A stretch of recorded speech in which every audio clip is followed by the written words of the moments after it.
Now, what may be the most remarkable coming out event we've ever seen. A little girl is unable to speak a word or connect to the world around her in any way. Or so everyone thought, until she turned 11 and suddenly something remarkable happened. ABC's John McKenzie has the story of a girl breaking out of her own body.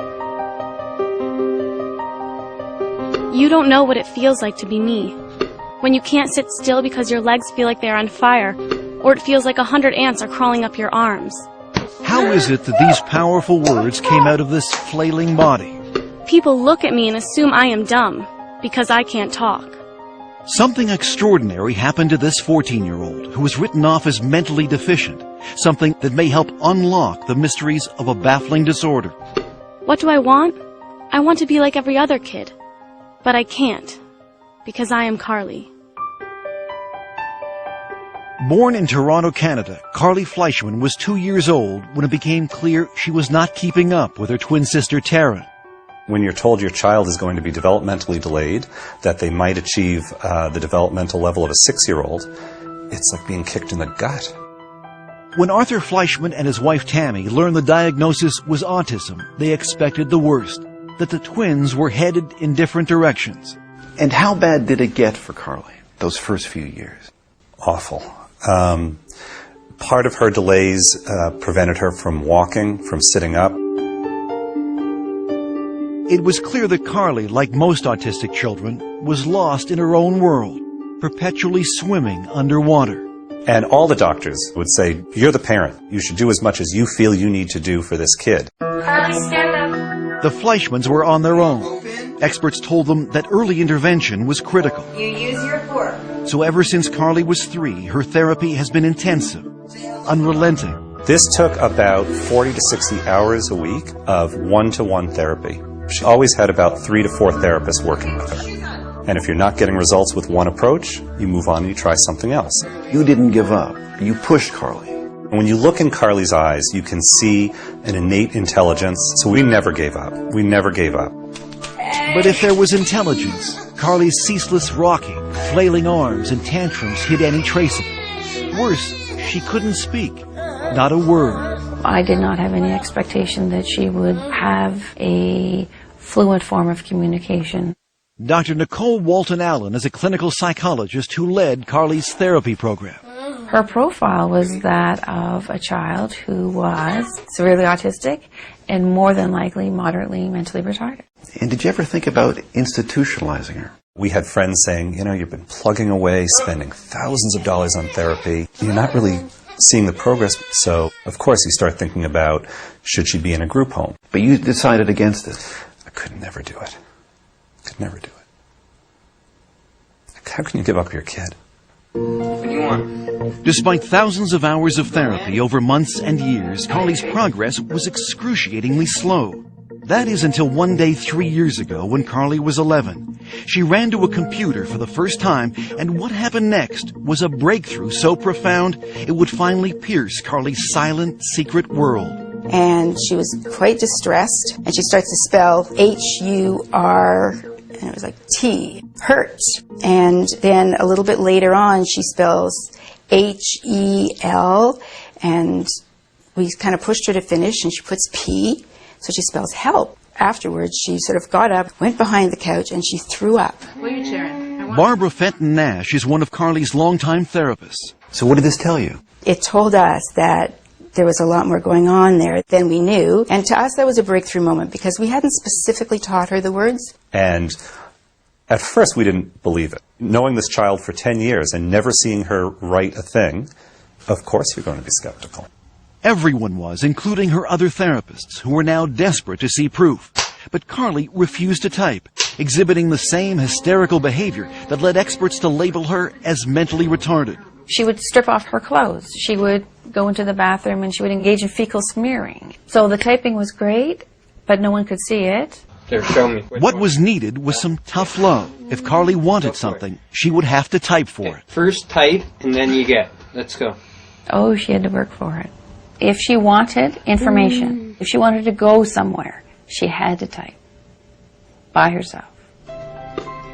Finally, several months later, Carly began to type for others. She started to realize that by communicating, she had power over her environment. And what came through her finger, typing one letter at a time, with fluency no one could believe, was astonishing. I am autistic, but that's not who I am.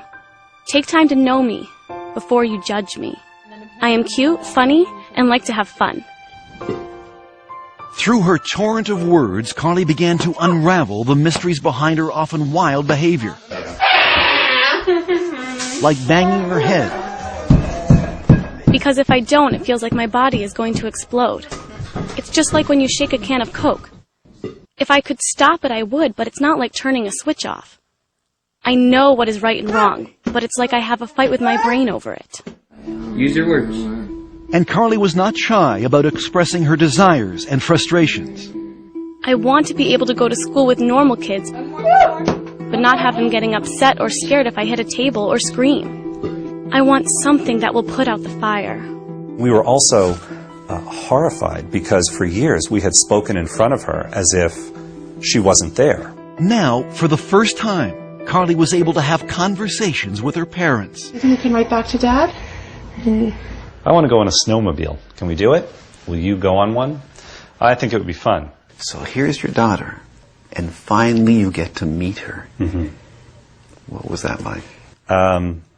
Overwhelming. Overwhelming. I stopped looking at her as a disabled person. You promised. Did you lie to me? And started looking at her as a sort of sassy, mischievous teenage girl. I want people to know that no one is telling me what to say, and I don't have a hand up my butt like a puppet. Carly has been very clear that she sees herself as a normal child, locked in a body that does things that she has no control over. Side by side with her twin sister Taryn, it would be easy to dismiss Carly as intellectually challenged. That is, until you ask her a question. Carly, why do autistic kids cover their ears, flap their hands, hum, and rock? It's a way for us to drown out all sensory input that overloads us all at once. We create output to block out input. Carly's brain, unlike most people's, is overwhelmed by the senses of sight and sound, taste and smell. Our brains are wired differently. We take in many sounds and conversations at once. I take over 1,000 pictures of a person's face when I look at them. That's why we have a hard time looking at people. The one thing she can control is when and where she'll type. So this is John. This is John. And usually she needs to be motivated. Finish up. You're doing great. When I tried making conversation with Carly, she would not type back, I'll tell you anything you want to know. her finger hovering over the keys for hours, until I brought up my teenage son. He wants to play football. Now she's smiling. It's going to be something funny. Are you embarrassed? Come on, we want to hear what you have to say. Yes, I guess he's cute. 2 years that we've been communicating, and every time she writes something, there's a little bit of that sense of awe. The room resembled a ship's cabin. Its walls Dear made of Dad, wooden laths I love when you read to covered me, by many coats and I love that you believe in me. I know I'm not the easiest kid in the world. Give me a kiss. However, you are always there for me, holding my hand and picking me up. I love you. I'll go through many sleepless nights to hear that. I'll spend every penny we have to hear that. Was there one writing in particular that left a lump in your throat? In this writing where she says, "You've never been in my body. I wish for one day you could be in my body."